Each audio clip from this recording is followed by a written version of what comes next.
নমস্কার।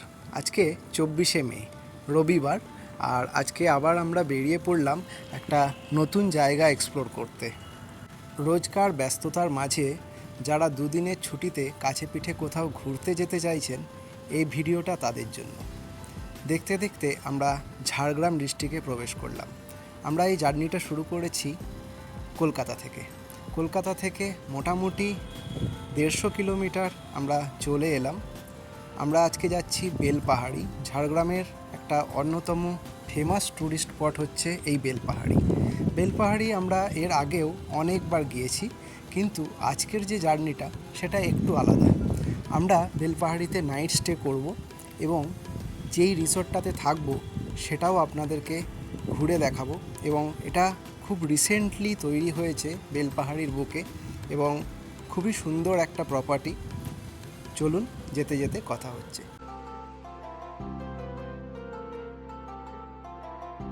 দেখতে দেখতে আমরা চলে এলাম তেরাফেনি ব্যারেজে। এটা একটা ড্যাম বলতে পারেন। মোটামুটি বর্ষাকাল ছাড়া বাকি সময় এখানে খুবই অল্প পরিমাণ জল থাকে। আমরা যেহেতু এই সময় গিয়েছি তাই দেখতেই পাচ্ছেন জল অনেকটাই কম, কিন্তু বর্ষাকালে এখানে প্রচুর জল থাকে আর এই জায়গাটা একটা অন্যরকম রূপ দেখতে পাওয়া যায়। এই রাস্তায় যখন এলাম তাই ভাবলাম একবার এটাও দেখে নিই। এই হচ্ছে লক গেটগুলো, এটা দিয়ে জলটা ছাড়া হয়। আর এই হচ্ছে সেই ড্যাম এরিয়াটা। এখানে দেখতেই পাচ্ছেন বেশ বড়, আর দূরে ছোট্ট একটা পাহাড় রয়েছে, ওটাও খুব সুন্দর লাগে এটার সঙ্গে। আর যেহেতু এটা মে মাস, মোটামুটি ভালোই গরম রয়েছে এখানে ঝাড়গ্রামে। এখানে শীতকালে প্রচুর পরিযায়ী পাখি দেখা যায়। আর ওই যে দূরে দেখতে পাচ্ছেন ছোট্ট একটা পাহাড়। তেরাফেনি থেকে বেরিয়ে আমরা যাচ্ছি ঘাগড়ার উদ্দেশ্যে, আর রাস্তায় চোখে পড়লো এই বাড়িটা, তাই আর না দাঁড়িয়ে থাকতে পারলাম না। প্রতিটা দেওয়াল দেখুন কি সুন্দরভাবে ওনারা হাতে এঁকেছেন। শুধু একটা বাড়ি নয়, এখানে মোটামুটি প্রায় সব বাড়িতেই এরকমভাবে আঁকা রয়েছে। ওনারা নিজেরা হাতে আঁকেন এগুলো। খুব ভালো লাগলো দেখে। আর রাস্তাটা খালি দেখুন, অপূর্ব, চোখ জুড়িয়ে যাচ্ছে দেখে।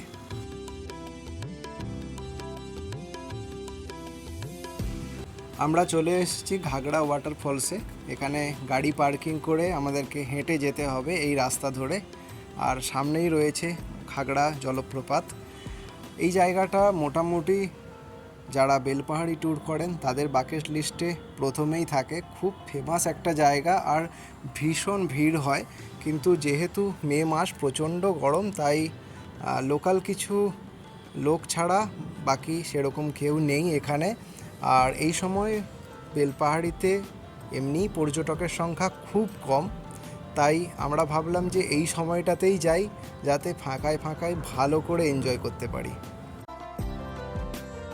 আসুন এবার ঘুরে দেখি ঘাগড়া জলপ্রপাতটা। অ্যাকচুয়ালি জলপ্রপাত বলতে আমরা যেরকম বুঝি খুব উঁচু থেকে জল পড়ে, এটা সেরকম না। এই যে হোলগুলো দেখতে পাচ্ছেন, এগুলো অ্যাকচুয়ালি জলের যে ফোর্স, সেই ফোর্সের দ্বারা ক্ষয়কার্য হয়ে এরকম হোল তৈরি হয়েছে, যেগুলো অনেকটা ঘাগড়ার মতন। সেই থেকেই এর নাম হয়েছে ঘাগড়া। এই হোলগুলো কিন্তু প্রত্যেকটাই খুব গভীর, তাই এখানে বিশেষ সতর্কতা অবলম্বন করে চলা উচিত। এবং এখানে প্রচুর এরকম দুর্ঘটনার নিউজ পাওয়া যায়, এখানে ঘটেছে। তো সেই সতর্কতা অবলম্বন অবশ্যই করা উচিত। দেখতেই পাচ্ছেন জায়গাটা সত্যিই খুব সুন্দর। প্রচুর মানুষ স্নান করছেন এখানে, যেহেতু গরমকাল, খুব ভালো লাগে এখানে এসে স্নান করতে, কিন্তু সতর্কতা অবশ্যই অবলম্বন করা উচিত। চলুন আমরা ঘুরে দেখি বাকি জায়গাগুলো। এখানে আসার বেস্ট সময় হচ্ছে শীতকাল। মোটামুটি অক্টোবর থেকে গোটা শীতকাল এখানে আসার জন্য বেস্ট। তার কারণ তখন এখানে প্রচুর পরিমাণে জল থাকে এবং জলের যে শব্দটা সেটা অনেক দূর থেকে শোনা যায়, এবং ওয়েদারটাও খুব সুন্দর থাকে, এনজয় করা যায়। তবে এই সময়ও এই জায়গাটা কিন্তু খুবই ভালো লাগছে। চারিদিকে যেহেতু প্রচুর গাছপালা রয়েছে, তাই জন্য অতটাও কষ্ট হচ্ছে না।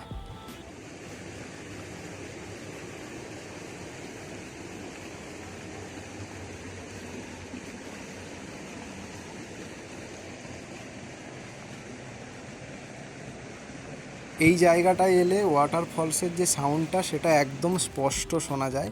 নদীটা এই দিক থেকে এসে সোজা বয়ে যাচ্ছে এবং এইখানটায় পাথরে ধাক্কা লেগে যে শব্দ সেটা তৈরি হচ্ছে।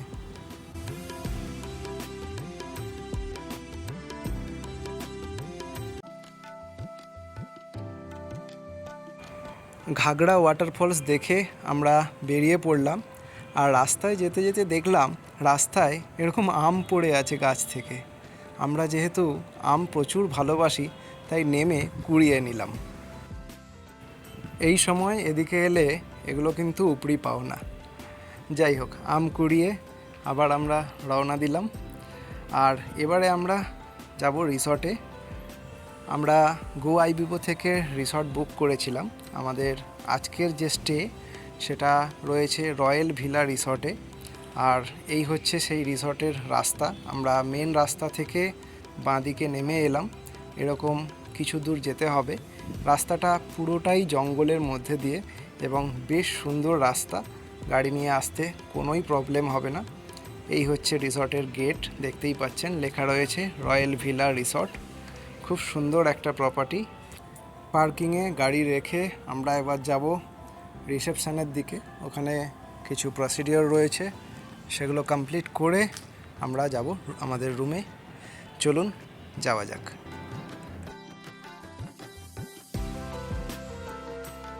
এই হচ্ছে ওনাদের রিসেপশন এরিয়া, দেখতেই পাচ্ছেন বেশ সুন্দর। আমাদের ফার্স্ট ইমপ্রেশনেই খুব ভালো লেগেছে। আর আমরা একবারে লাঞ্চের অর্ডার দিয়ে দিলাম, আমাদের রুমে সার্ভ করা হবে। এবং এখন আমরা যাচ্ছি আমাদের রুমের দিকে। খুব বেশি দূর নয়, সামান্য হেঁটে গেলেই পরপর কটেজগুলো পড়বে।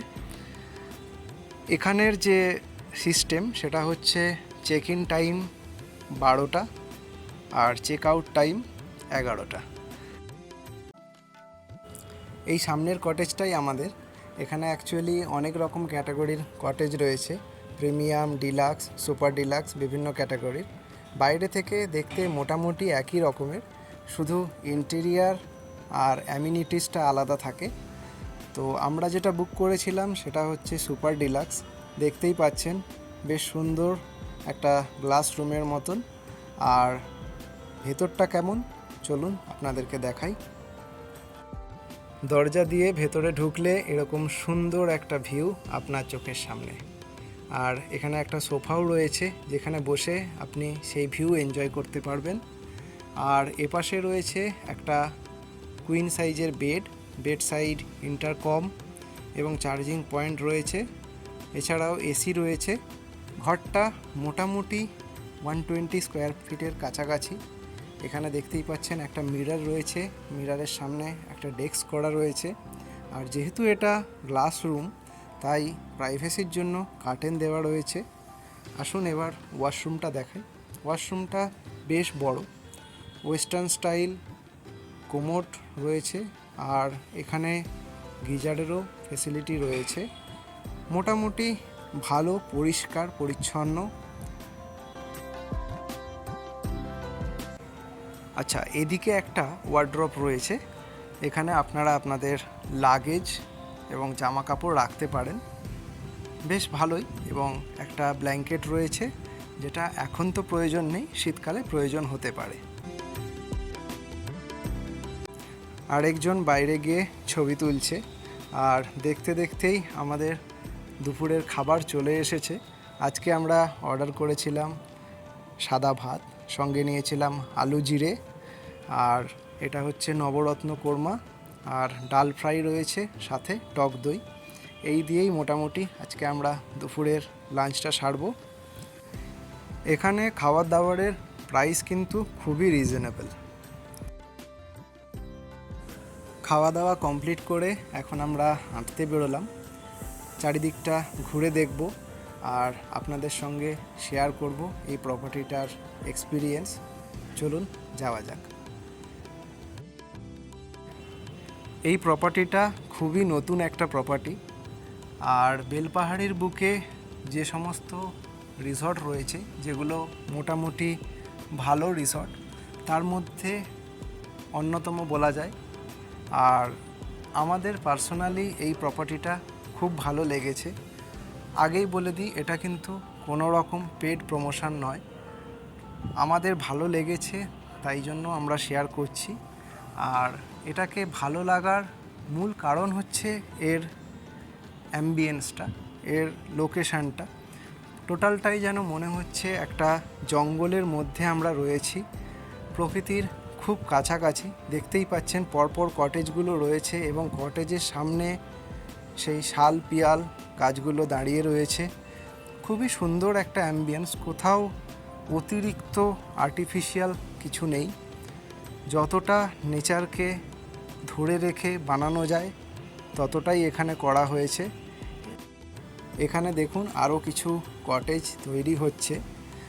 বর্তমানে এখানে 8 থেকে 10টা কটেজ রয়েছে।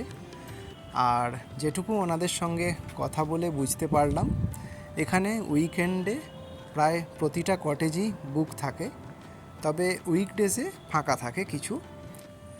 এবার বলি এখানে বুকিং করবেন কিভাবে।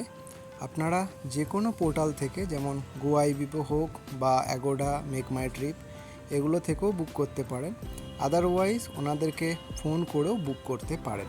আমরা যেহেতু উইকেন্ডে বুক করেছি, তাই আমরা যেই রুমটা নিয়েছি সেটার প্রাইস পড়েছে 3300 টাকা জিএসটি সমেত। আর এই সেম রুম যদি আমরা উইকডেজে নিতাম তাহলে পড়তো প্রায় 2800 টাকা মতন। আর এর সাথে কমপ্লিমেন্টারি ব্রেকফাস্ট রয়েছে দুজনের জন্য। আমরা এখন দাঁড়িয়ে রয়েছি পুলের সামনে। এই প্রপার্টিটার one of the most eye catching area হচ্ছে এটা, এবং এই পুলটার বিশেষত্ব হচ্ছে এই দিকটা। দেখতেই পাচ্ছেন, মনে হচ্ছে যেন জঙ্গলের মাঝে একটা পুল, বেশ সুন্দর। ইনফিনিটি পুলের যে কনসেপ্ট, সেটা কিছুটা হলেও এখানে ফিল করতে পারবেন। আর এর পাশেই রয়েছে রিসেপশান, আর রিসেপশানের পাশে রয়েছে ডাইনিং এরিয়া। সকালের যে ব্রেকফাস্ট, সেটা কিন্তু এখানে এসে আমাদের করতে হবে। এখানে মোটামুটি 50 জনের একসাথে ব্রেকফাস্ট করার মতন অ্যারেঞ্জমেন্ট রয়েছে। আর বাকি লাঞ্চ ডিনার আপনারা চাইলে এখানেও আসতে পারেন, আদারওয়াইজ রুমে অর্ডার করতে পারেন, তার জন্য আলাদা করে কোনো চার্জেস ওনারা নেন না। আমরা এখন মেন গেট থেকে বাইরে বেরিয়ে এলাম। আর মেন গেট থেকে জাস্ট বাইরে বেরোলেই জঙ্গল শুরু হয়ে যায়। দেখতেই পাচ্ছেন পেছনে মেন গেট আর দুধারে জঙ্গল। জঙ্গলটা কিন্তু বেশ ঘন, তাই সন্ধ্যের পরে বাইরে বেরোনো একদম অ্যালাউ নেই। তাই আমরা আলো থাকতে থাকতে চারিদিকটা ঘুরে দেখব বলে বেরিয়ে এলাম। চারিদিকে শুধু শাল আর পিয়ালের জঙ্গল আর প্রচুর পাখির ডাক। বেশ একটা আলাদাই সৌন্দর্য, আলাদাই মুগ্ধতা এই জায়গাটার। সত্যি খুব ভালো লাগছে আমাদের। এই যে রাস্তাটা দেখছেন, এটা দিয়েই আমরা সকালে এখানে ঢুকেছি। এটা মেন রাস্তার সঙ্গে কানেক্ট করছে। আর এই যে দুপাশে দেখতে পাচ্ছেন কতটা ঘন জঙ্গল। যারা আমাদের মতো জঙ্গল ভালোবাসেন বা ছবি তুলতে ভালোবাসেন, তাদের কাছে কিন্তু এই জায়গাটা একদম স্বর্গ। প্রতিদিনের ব্যস্ততার মাঝে একটা উইকেন্ড অন্তত এখানে কাটিয়ে যান। সত্যি বলছি, খুব ভালো লাগবে। একটা নির্ভেজাল অভিজ্ঞতা নিয়ে ফিরে যাবেন। এবার বলি এখানে আসবেন কিভাবে। যারা আমাদের মতন গাড়ি নিয়ে আসবেন তারা তো ডাইরেক্ট চলে আসবেন এখানে। আর যারা বাসে করে আসতে চান তারা বেলপাহাড়িতে নেমে টোটো বুক করেও এখানে আসতে পারেন। বেশ অনেকটা সময় প্রকৃতির কাছে কাটিয়ে আমরা আবার আমাদের রিসর্টে ফিরে এলাম। রিসর্টের ভেতরটাও কিন্তু বেশ সুন্দর এবং প্রচুর গাছপালা রয়েছে। যারা বাইরে যেতে চাইবেন না তারা কিন্তু রিসর্টের ভেতরেও ঘুরে দেখতে পারেন। এখানে ব্যাডমিন্টন খেলার জন্য এরকম জায়গা করে দেওয়া রয়েছে। আর এই দেখুন আম পড়ে রয়েছে। রিসর্টের ভেতরে কিন্তু বেশ অনেকগুলো আম গাছ রয়েছে। আমরা তো মন খুলে আম কুড়িয়েছি। আর এখানকার মানুষজনের ব্যবহার সত্যিই খুব ভালো। একটা আলাদাই আতিথেয়তা পাবেন ওনাদের থেকে। আমরা তো প্রচুর আম কুড়িয়েছি, দেখতেই পাচ্ছেন কত আম ধরে রয়েছে গাছগুলোতে এবং নিচে পড়ে রয়েছে, খাওয়ার লোক নেই। আর এই গাছগুলো কিন্তু সবই রিসর্টের যে বাউন্ডারি রয়েছে তার মধ্যেই। আচ্ছা বলে দিই, গোটা রিসর্টটা কাঁটা তার দিয়ে ঘেরা রয়েছে এবং বেশ বড় একটা এরিয়া জুড়ে। আর তার মধ্যেই এই গাছগুলো রয়েছে, বিভিন্ন রকমের গাছ রয়েছে। আর এখন যেহেতু আমের সিজন, তাই দেখতেই পাচ্ছেন গাছগুলোতে আমে ভরে গেছে এবং নিচে দেখুন কত আম পড়ে রয়েছে, পোড়ানোর লোক নেই, পড়ে পড়ে নষ্ট হচ্ছে। আমরা জিজ্ঞেস করেছিলাম যারা এখানের কেয়ারটেকার রয়েছেন তাদেরকে যে আপনারা আম খান না, তো ওনারা বললেন কত খাবো। তো দেখতেই পাচ্ছেন আমরা কুড়িয়ে আনলাম কিছু। আর বাইরে যেহেতু ভালোই গরম রয়েছে তাই একটু কোল্ড ড্রিঙ্কস খেলাম। এখন ঘড়িতে প্রায় 4টে বাজে আর আমরা চলে এলাম পুলটাকে এক্সপ্লোর করতে। দেখতেই পাচ্ছেন পুলটা বেশ পরিষ্কার এবং ওয়েল মেনটেন। চারিদিকে এত গাছপালা থাকা সত্ত্বেও একটা পাতাও পড়ে নেই, খুবই ওয়েল মেনটেন যাকে বলে।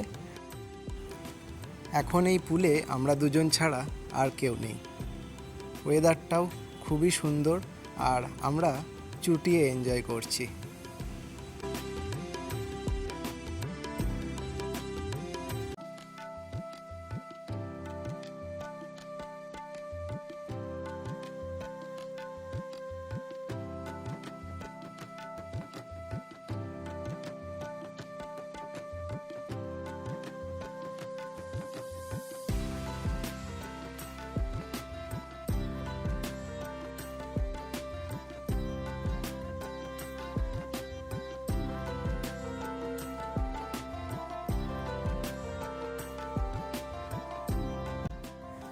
দেখতে দেখতে কখন যে সন্ধে নেমে গেল বুঝতেই পারলাম না। আমরা প্রায় 3 ঘন্টা পুলে কাটালাম। সন্ধে হতেই রিসর্টের সৌন্দর্য যেন আরও কয়েক গুণ বেড়ে গেল। ইভিনিং স্ন্যাক্সে আমরা অর্ডার করেছিলাম ক্রিসপি চিলি বেবিকর্ন। এটারও টেস্ট কিন্তু দারুণ ছিল। এরপর আবার আমরা বেরিয়ে পড়লাম রিসর্টটা ঘুরে দেখতে। সন্ধ্যের সময় সত্যিই এক আলাদাই রূপ ফুটে উঠেছে রিসর্টটার। এবার আপনাদেরকে কয়েকটা গুরুত্বপূর্ণ কথা বলি। যেহেতু এই জায়গাটা পুরোপুরি একটা জঙ্গলের মধ্যে, তাই রাত্রিবেলা পোকামাকড়ের উপদ্রব থাকতেই পারে। আর সেই জন্যই যতটা সম্ভব দরজা জানলা বন্ধ করে রাখার চেষ্টা করবেন। পোকামাকড় বলতে বিষাক্ত পোকামাকড় থাকবে না, মূলত পিঁপড়ে, আরশোলা, মাকড়সা এগুলোই থাকতে পারে, তবে সাবধানতা নিজের কাছে। আর এর মধ্যে আমাদের ডিনার চলে এলো, চিকেন কষা, রুটি আর স্যালাড। এই দিয়েই আমরা ডিনার কমপ্লিট করে আজকের মতন রেস্ট নেব। দেখা হচ্ছে আবার কালকে। Good morning. ঘড়িতে এখন বাজে সকাল 7টা, আর পর্দাটা সরাতেই এইরকম একটা দৃশ্য দেখে সত্যিই মনটা ভালো হয়ে গেল। সকালে পাখির ডাকে আমাদের ঘুম ভাঙল। দূর থেকে ভেসে আসছে নানান রকম পাখির ডাক। সত্যি এখানে এক অন্যরকম সকাল হলো। তাই আর দেরি না করে তাড়াতাড়ি ফ্রেশ হয়ে বেরিয়ে পড়লাম আশপাশটা ঘুরে দেখব বলে। বহুদিনের ইচ্ছে ছিল জঙ্গলে রাত্রি যাপনের পরে এই রকম একটা সকাল কাটানোর, তো ফাইনালি আজকে সেই ইচ্ছে পূরণ হলো। চারিদিকটা দেখুন কতটা শান্ত, স্নিগ্ধ আর নিরিবিলি। এখানে পাতা পড়ার শব্দও স্পষ্ট শোনা যায়। আমরা এখন বেলপাহাড়ির যে জায়গাটায় রয়েছি, এই জায়গাটার নাম হলো বামনি। এই বেলপাহাড়ির আশেপাশে যে জায়গাগুলো রয়েছে, যেমন শিলদা, বিনপুর, এই জায়গাগুলো একসময় মাওবাদী অধ্যুষিত এলাকা ছিল। এই জায়গাগুলোর নাম শুনলেই মানুষজন ভয় পেত। এখানে আসা তো অনেক দূরের কথা, কিন্তু সময় সব কিছু বদলে দেয়। তাই হয়তো মানুষজন আজ এখানে আসছেন। ঘুরে দেখছেন বেলপাহাড়ির অচেনা অজানা ভৌগোলিক রূপকে। অ্যাডভেঞ্চার প্রিয় বাঙালির এক নতুন ডেস্টিনেশন তৈরি হয়েছে এই বেলপাহাড়ি। আজ থেকে 3-4 বছর আগেও বেলপাহাড়িতে কিন্তু সেরকম ভালো কোনো থাকার অপশান ছিল না। যারা বেলপাহাড়ি ঘুরতে আসতেন তারা সাধারণত ঝাড়গ্রামে গিয়ে রাত্রি যাপন করতেন। এখন কিন্তু বেলপাহাড়িতে থাকার অনেকগুলো অপশান হয়ে গেছে। আমরা এখন যে প্রপার্টিটায় রয়েছি সেটা যেমন রয়েছে, তার পাশাপাশি এর অপোজিটেই রয়েছে শালবাড়ি রিসর্ট, এছাড়াও রয়েছে কেকাবনি রিসর্ট। এই সবগুলোই বেশ ভালো এবং লাক্সারিয়াস প্রপার্টি, আর রাস্তাঘাটও খুবই ভালো। কলকাতা থেকে মাত্র 3 ঘন্টাতেই এখানে চলে আসতে পারবেন। এখানে এরকম প্রচুর পাথর দেখতে পাবেন। এই যে পাথরগুলো রয়েছে এগুলো হচ্ছে পাললিক শিলা। আমরা ভূগোল বইতে পড়েছিলাম। আর পাললিক শিলার বিশেষত্ব হচ্ছে পাললিক শিলায় স্তর দেখা যায়। এই হচ্ছে সেই পাথর। এই দেখুন, এখানে প্রতিটা পাথরের গায়ে এরকম স্তর দেখতে পাবেন। আমরা আবার এগিয়ে চললাম সামনের দিকে। রাস্তাটা সত্যিই খুব সুন্দর। এই জায়গাগুলো কিন্তু ছোটনাগপুর মালভূমিরই এক্সটেন্ডেড পার্ট, তাই জন্য এখানে ছোট ছোট টিলা বা পাহাড় দেখা যায়। আর এখানের যে ভূমিরূপ সেটাও কিন্তু সমতল নয়, কখনো উঁচু কখনো নিচু। আর এখানে প্রচুর পরিমাণে খনিজও পাওয়া যায়। হাঁটতে হাঁটতে আমরা যে জায়গাটায় এলাম, এখানে পরপর অনেকগুলো আম গাছ রয়েছে জঙ্গলের মধ্যেই, আর নিচে বিছিয়ে আম পড়ে রয়েছে। দেখতেই পাচ্ছেন কত আম পড়ে রয়েছে। সাইজ খুব একটা বড় না, ছোট্ট ছোট্ট, কিন্তু প্রচুর আম হয়েছে গাছটায়, আর নিচে বিছিয়ে পড়ে রয়েছে। এই দেখুন, এই জঙ্গলের মাঝে এরকম একটা আম গাছ যেখানে ঝেঁকে আম হয়ে রয়েছে। এটা সত্যি গুপ্তধন পাওয়ার থেকে কম কিছু নয়। চারিদিকে জনমানবহীন এরকম একটা জঙ্গল, আর তার মাঝে এইরকম একটা গাছ। আমরা তো খুব খুশি হয়েছি এটা দেখে। আরেকজনকে দেখুন, মনের সুখে আম কুড়োচ্ছে। বিশ্বাস করুন, এত আম দেখে কি আর নিজেকে ঠিক রাখা যায়? তাই নেমেই পড়লাম কুড়োতে। আম কুড়ানোর পর্ব মিটিয়ে এবার আমরা রিসর্টের দিকে রওনা দিলাম। ঘড়িতে প্রায় 9টা বাজতে যায়। আমরা এখন চলে এসেছি ব্রেকফাস্টে।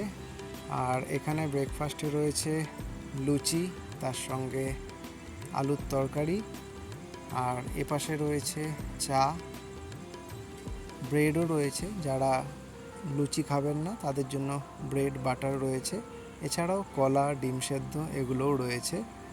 আর খাবারের টেস্ট অ্যাজ ইউজুয়াল খুবই ভালো। আমাদের ব্রেকফাস্ট কমপ্লিট। এবার আমাদের রুমে গিয়ে লাগেজ গোছাতে হবে। বেশ সুন্দর একটা দিন কাটালাম আমরা এখানে। আর এবার চেক আউট করে বাড়ি ফেরার পালা। এখানে চেক আউটের টাইম সকাল 11টা, কিন্তু আস্তে আস্তে প্রায় সকলেই চেক আউট করে বেরিয়ে যাচ্ছেন।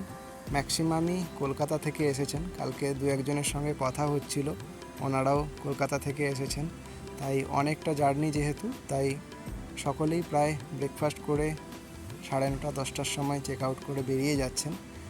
আমাদেরও যেহেতু ব্রেকফাস্ট কমপ্লিট, তাই আমরা সমস্ত প্রসিডিওর কমপ্লিট করে বেরিয়ে পড়লাম। ঘড়িতে এখন বাজে 10টা 15। অনেকটাই সময় লাগবে ফিরতে, তাই আমরা আর্লি চেক আউট করে বেরিয়ে পড়লাম। খুবই ভালো লাগলো, এখানের এক্সপিরিয়েন্স সত্যিই খুব ভালো। আর আশা করছি ওনারা ওনাদের স্ট্যান্ডার্ড মেনটেন করতে পারবেন, এই স্ট্যান্ডার্ড ধরে রাখবেন।